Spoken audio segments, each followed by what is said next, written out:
For anyone trying to understand Preservation raid healing for the War Within or the end of Dragonflight, this one is for you. This guide will be going over the fundamentals of Preservation. Hero talents will add to what we can do, but they all interact with our core kit, so while I'll make a follow-up video to go over the hero talents, this video should give you the basics so you can start healing as a dragon. That being said, my name is Bowser the Healer. If you like dragons or healing content, hey, get subscribed. Or if you just like listening to me talk about World of Warcraft, appreciate you.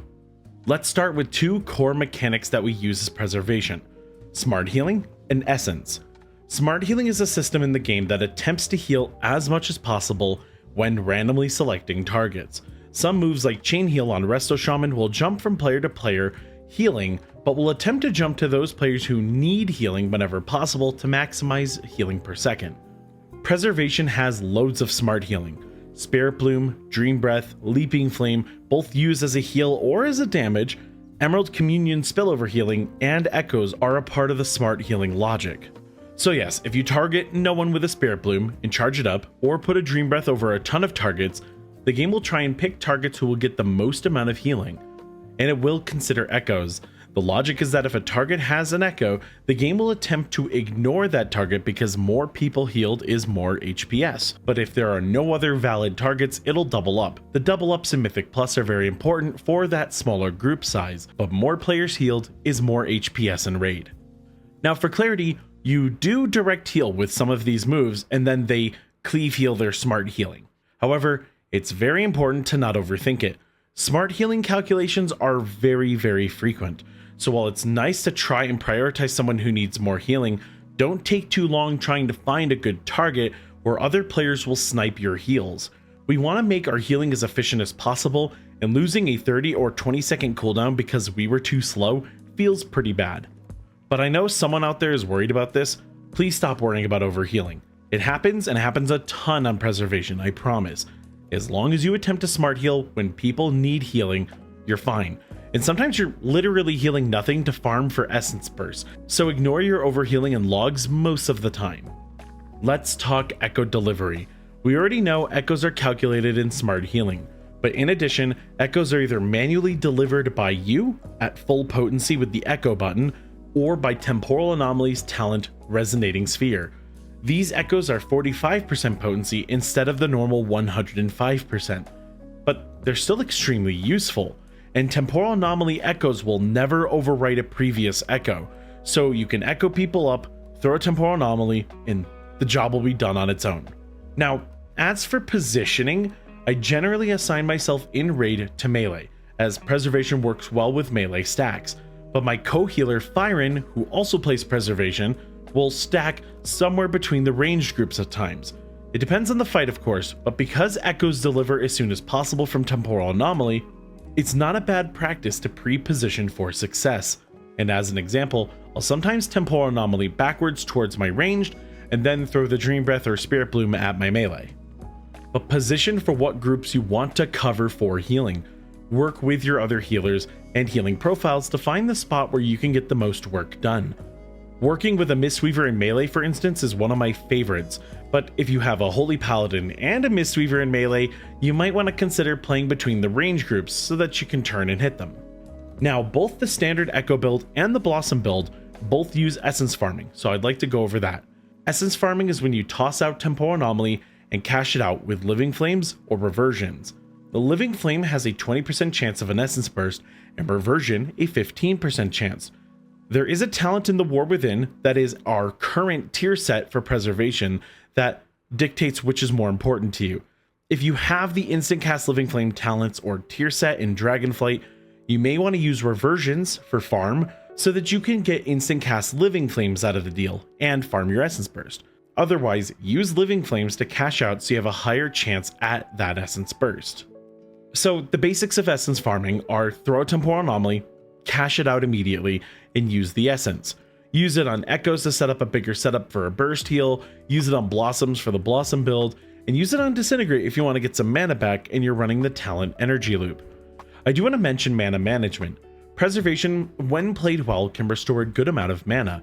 With talents we take every time, you have 2 stacks of Essence Burst, which will make the Essence spells cost no mana. But I typically run Energy Loop. the talent that makes Disintegrate do 20% more damage and restore mana. This talent is not only good for your damage, but Disintegrate already is a free spell. When there is downtime, it's not a bad idea to get your mana back, especially if you've been back-to-back healing. Some raiders don't think they need it, but I run it even in Mythic, so I can last longer if I need to cover any mechanics when my teammates may have died or made a mistake. If you're learning, I recommend it. Once you're more comfortable with preservation, feel free to move the talent point out of Energy Loop if you feel like you need it somewhere else. You can't go wrong. Now, I'm going to focus on the Echo build for this video. I will touch upon the Blossom build, but because it's not my main playstyle, I'd rather leave you to other preservation players for that because I'm no master of it. But I do have a good Blossom build down below if you'd like to dabble. Echo build, or as I call it, the Burst build, is about deploying echoes and burst healing the party as mechanics hit. Prep, then blast. I'll have talent pages down below for high-end mythic builds and my more living flame oriented build, but the core of it is about temporal anomaly. Resonating sphere delivers echoes, and the temporal anomaly itself provides a very high amount of shielding for the whole party. When the mechanic hits, you cash out with a big heal like Dream Breath or a charged Dream Breath, Spirit Bloom, whatever. While you're waiting for damage to come out with your echoes on your teammates, do damage to hopefully get more Essence Burst for mana return with Energy Loop, or to drop additional echoes for more healing. And note, if you're curious why I mentioned you're waiting for mechanic damage, it's because an echo lasts something in the realm of 17 something seconds. So you can prep while waiting for a mechanic to come back, get your cooldowns, and then heal everyone up as the damage comes out. Now, this might sound really easy when you put it together. Between the smart healing and the echo interactions, it sounds like not a whole lot. And to start, it really is easy. But there is a lot more we can do here, so let's go over some examples. The double temporal anomaly setup is one of my favorites. This setup works best with a Spirit Bloom or Leaping Flames and is a good setup for Emerald Communion. But note that if you're running Call of Ysera, don't use a Dream Breath for this setup unless you're going to charge it all the way up. That can be okay. An echo lasts 17 seconds, which means it's longer than temporal anomaly's cooldown. So if you know a large amount of damage is coming up in the next 16 to 17 seconds, you can time 2 temporal anomalies. Send the first one, echo people up, and then go do damage. You can't heal, you will break your combo if you do. But note that Leaping Flames that target an enemy will actually go smart heal friendly targets if there's no other enemies remaining, and it won't break your echo. Right before the damage hits, you send out another temporal anomaly and then cash it out quickly as the damage is happening or has happened. Charging a Spirit Bloom here is hard, but I recommend to tip the scales if you don't quite have enough time. But Leaping Flames, Verdant Embrace, Reversions, and level 1 Dream Breath all work fine, as well as instant cast Living Flame. You can also Essence Farm before a mechanic. Time it with a single or double temporal anomaly, but note that the more you try and stack the techniques, the harder and harder timing can get.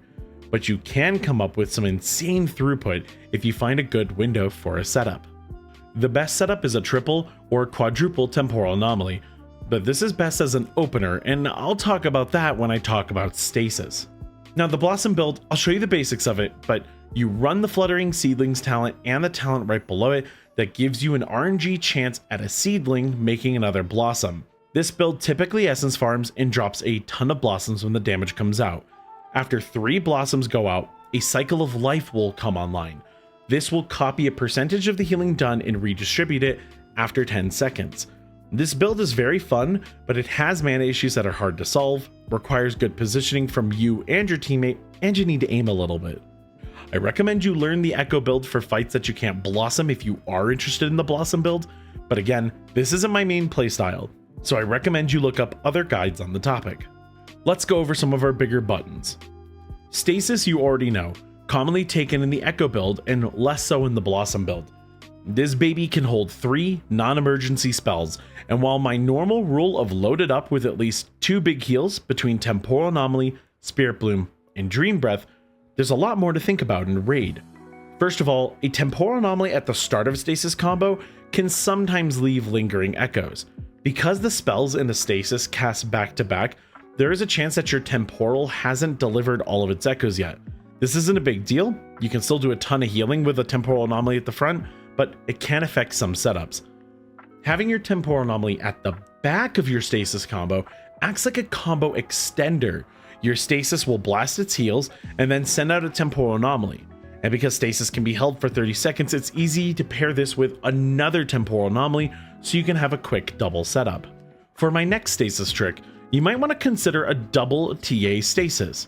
You will have a gap of about 12 to 14 seconds of no real healing, just like the normal double temporal anomaly setup. Throw a temporal anomaly, do damage, get some essence bursts for later, and then after 12 to 14 seconds, throw your next temporal anomaly. Then you can either end the combo with an echo or a fat heal. A fat heal is nice if you just want a nice, concise, bursty setup.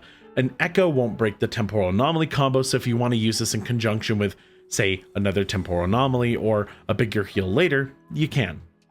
But I need to warn you that there's a massive gap of no real healing the more and more you stack these double TAs with double stasis TAs. So you really want to plan it out if you want to hit the double stasis temporal anomaly. And not to confuse you even more after that last setup, let's talk about triple temporal anomaly, but this is a starter combo. Before the pull, like when you're all eating food, hitting ready check, hit stasis and throw out 2 temporal anomalies and then chill. The cooldown will never incur and the next heal will finish your stasis. This lets you set up a triple or a quadruple temporal anomaly. And yes, you can get an entire raid with a quad setup, but it's only good for an early mechanic. My favorite use for this in Dragonflight was Smolderon, as the damage comes out early in that fight. And tell your team that you have this setup so that they don't waste any cooldowns on the opener. Because yes, you can fully heal a raid like this. If you commit an Emerald Communion with Lifebind, you can do a disgusting amount of sustained healing. And a tip the scale Spirit Bloom will also let you heal everyone damn near instantly. It's super strong stuff. Speaking of, Emerald Communion, you already know. It's the big 3-minute with spillover healing, it gives you mana back, and we combine it with Echoes and Lifebind from Verdant Embrace to do some really big healing setups. Having a single or a double temporal anomaly setup and cashing it out with a Verdant Embrace sets you up for your Emerald Communion combo, and the healing really is kind of out of this world. Rewind undoes 33% of damage done in the last 5 seconds at a 4 or 3 minute cooldown with talents. The timing on this is critical, but note that it heals in stages. You're going to want to feel it on the training dummies, but it doesn't heal the last 5 seconds instantly. It does take a moment.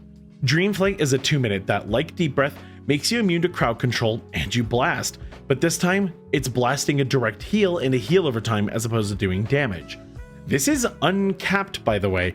It's a very strong raid cooldown if you just need one more button to help out your team through a mechanic. Before we go into the rotation, I do want to mention stats. While many stat spreads will work, more mastery is more healing. The numbers will be changing by the War Within, so I don't wish to give you hard numbers, but if your haste is somewhere in the department of 17 to 21%, it'll feel good enough and your cooldowns will be in a nice spot. Mastery is the stat for more healing, so more mastery is good. Critical is good too, just not as good as mastery at first, but as the seasons go on, more crit will really back up your mastery and do a lot of work for you. And where an M+, versatility is a stat that's pretty important, feel free to drop versatility for mastery, but note that it's not a bad thing to have versatility, and you M+ players like me will likely have more than normal, and I've never had an issue with an abnormally high versatility stat. I've even gone into Mythic with my Mythic Plus build on, and it's not a disaster on an easier fight, so the mastery will get you more throughput. Don't sweat extra versatility. On a final note, mastery only works if you have more percentage health than others or equal percentage health, like say you're all at 100%. It does not work retroactively on, say, heal over times. So sometimes hitting a defensive or renewing blaze just to maintain mastery is a solid plan, but you get either all your mastery or no mastery, so think about your health bar. Okay, so what about this rotation? The hard part is that this class is about making combos and making it up on the fly. So if I had to give you a rotation, it's Temporal Anomaly, do damage in the hopes of Essence Burst, cash out with heal as the damage comes.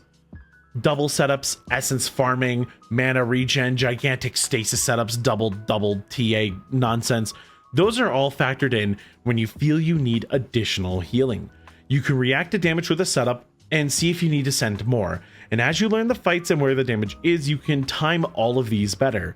But remember, as you apply strategies for bigger heals, Like the double setups and the essence farming, the timing gets tougher. But the reward is you get some excellent healing per second. And a lot of the time you are making it up as you go. If you find you need to heal, Preservation usually has a way to do it, but you need to get creative when you don't have your go-to buttons. You always have your pal Living Flame and Verdant Embrace in a pinch. And if you want a beginner flowchart for your first fight, something to get you into the battle and really feel this out, I got a silly one. Throw Temporal Anomaly, do damage, and use your Disintegrate to get mana back. If damage happens, heal it. If an Echo is about to expire, cash it out with Living Flame and Reversion, and use any Essence Burst you get on Disintegrate to get your mana back. You can throw Temporal Anomaly on cooldown and get the mana back from it and cash out if there's damage. Keep it simple. This is not what I would call good gameplay, but I think if you're lost and you want to just get into it and start, this playstyle will actually lead to you feeling it out, and then you can start adding in more and more combos and techniques as you go. The basics here will certainly get you through normal and probably heroic, but like all things, as the fights get harder, you need to optimize not only your own play, but work with your teammates. And a reminder, if you do want to push Mythic, that you will need to adjust your builds and stats based on the needs of your team and the fight. Thank you all so much for watching. All the builds are down below. If you have any questions, hit me up in the comment section, and I will see you all in the next one.